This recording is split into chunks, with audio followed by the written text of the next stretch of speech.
Assalamualaikum warahmatullahi wabarakatuh, teman-teman pecinta horor. Kenalin, nama saya Nuriko Iramna, dan kali ini saya akan bercerita tentang kisah tentang yang berjudul Misteri Rumah Bapak. Jadi saya itu salah satu mahasiswa universitas swasta di kota Surakarta yang saat ini sudah menetap di kota Surakarta, tapi cuman ngekos gitu. Nah, jadi cerita ini sebenarnya cerita kejadian-kejadian yang ada di rumah bapak atau rumah saya di daerah Lampung. Jadi rumah saya itu berada di Lampung, tepatnya di Kabupaten Tulang Bawang Barat, dan desanya ya nggak bisa saya sebutkan. Rumah bapak saya ini rumah yang kuno, rumah yang desainnya itu desain lama, desain tua, memanjang ke belakang, nggak lebar, agak lebar dikit, tapi lebih condong memanjang ke belakang, dan di belakang itu banyak tanamannya bapak. Nah, sebenarnya cerita ini yaitu cerita kejadian-kejadian yang dialami sama satu keluarga. Nggak cuma saya atau bapak atau ibu atau adik-adik, tapi semua ya pernah merasakan gitu loh. Jadi langsung aja kita mulai. Nah, jadi yang pertama itu bisa dibilang itu kayak awal direnovasi rumah ini itu tuh kayak setiap malam sekitar jam 12 atau jam 10 sampai jam 2 itu pasti ada bunyi jatuh dari atas, dari atap itu kayak bunyi orang loncat. Itu setiap malam, dan yang mendengarkan nggak cuma keluarga inti saya, tapi dari keluarga-keluarga yang berkunjung yang menginap malam di sini gitu loh. Jadi saya ceritakan aja. Jadi di depan itu kan ada teras, terus masuk ke teras itu ada ruang tamu. Lurusan ruang tamu itu, samping ruang tamu itu ada kamar, dan kamar itu kamar mbak saya ketika mbak saya sudah menikah, lalu sekarang menjadi kamar saya. Kemudian di habis ruang itu nanti masuk ke ruangan kedua, karena memanjang ke belakang kan, itu masuk ke ruangan kedua lewat ruang tamu itu nanti ada ruang tengah. Jadi bunyi itu kira-kira bisa dibilang dari ruang tengah. Pasti dari ruang tengah, pasti jatuhnya dari ruang tengah. Jadi kayak suara itu kayak dup dup dup dup dup, tapi keras banget, dan itu jalan ke arah kamar saya di kamar depan. Itu pasti itu selalu dari jam 10, 11 atau jam 12. Itu waktu itu saya lagi tidur sama budi saya. Kebetulan budi saya nemenin waktu itu karena bapak itu lagi tugas luar. Budi saya itu belum tidur ceritanya, masih ngobrol lah sama saya. Itu waktu itu saya masih SD. Saya ingat banget saya masih SD di situ, dan kayak Budi itu ngomong, apa bener sih apa yang dibilangin mama kalau ada suara seperti itu? Ya bener aja Budi, kataku. Ya udah. Akhirnya Budi itu belum bisa tidur juga karena ya waktu itu kayaknya Budi itu masih fresh lah badannya. Terus kemudian di sela-sela kita ngobrol itu Budi itu dengar lagi suara kayak gitu.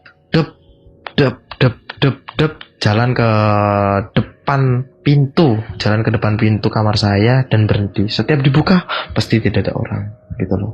Dan yang kedua, langsung saja lanjut cerita yang kedua. Jadi yang kedua itu ada kejadian sebenarnya dari adik saya gitu loh. Jadi dari adik saya itu yang ketiga, itu saya udah punya 2 adik, dan yang ketiga dan yang kedua yang terakhir, maaf.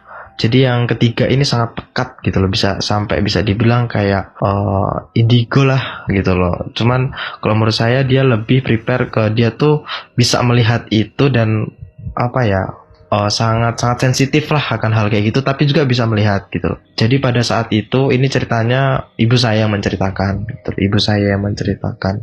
Dan cerita ini nih kayak waktu adik saya masih kecil, mungkin umurnya 4 tahun atau 5 tahun gitu. Jadi dia tuh lagi makan di ruang paling belakang yang dekat dengan kebun. Jadi di meja makan di depan dapur. Jadi ke meja makan terus berhadapan dengan dapur dan wastafel. Jadi wastafel itu tuh, dari wastafel terus ada sampingnya ada pintu, dan pintu itu masuk ke dalam kamar mandi dan gudang gitu loh. Jadi nah, pas adik saya lagi makan, itu lagi asik makan dengan adik saya yang terakhir, karena adik saya itu selisihnya 2 tahun. Jadi mungkin adik saya waktu itu umur 5 tahun yang ketiga, dan yang terakhir itu yang ragil itu mungkin umur sekitar 3 tahun atau 2 tahunan lah gitu. Jadi ceritanya adik saya itu lagi makan, itu tepatnya maghrib itu lagi makan, dan dia tuh lagi makan terus lihat sekeliling gitu sambil mengunyah makanannya. Dan ibu saya itu pada saat itu yang di rumah cuma ibu saya karena saya ke musola, dan bapak itu seperti biasa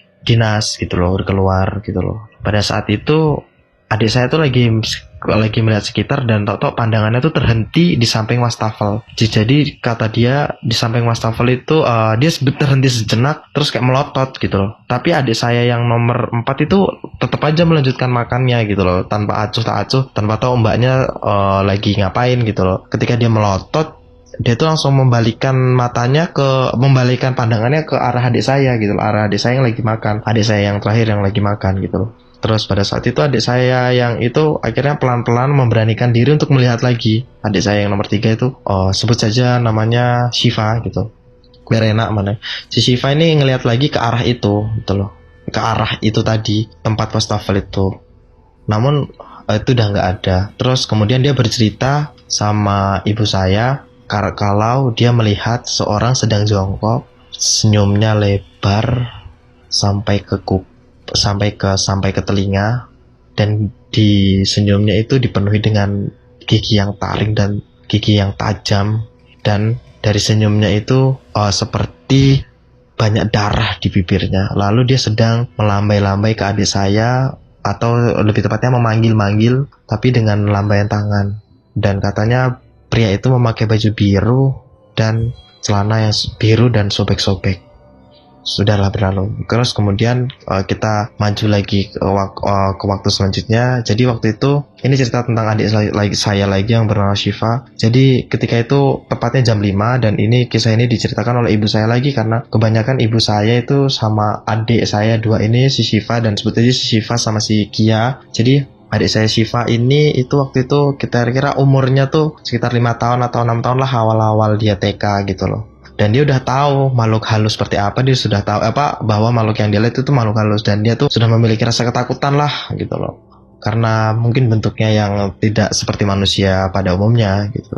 Dan terus ini pada saat itu adik saya itu ya mau menjemput bapak ibu saya yang sedang di belakang rumah paling opol. Jadi kan banyak tumbuh-tumbuhan, terus ada di belakang rumah sendiri itu ada pohon pisang. Itu biasanya tempat favorit bapak ibu saya yang lagi misalnya lagi berkebun atau lagi bakar-bakar sampah gitulah. Jadi intinya adik saya tuh mau nyusul, tapi tiba-tiba langkahnya terhenti dan melotot gitu katanya. Dia melotot dan melihat jadi di belakang rumah itu kan ada pohon namanya pohon jeruk, dan jeruk itu namanya jeruk purut, pohon jeruk purut itu. Dan katanya langsung dia habis melotot itu dia langsung lari masuk ke dalam rumah gitu loh. Dan akhirnya dia lihat lagi mengintip dari pintu, sudah tidak ada gitu loh sosok itu.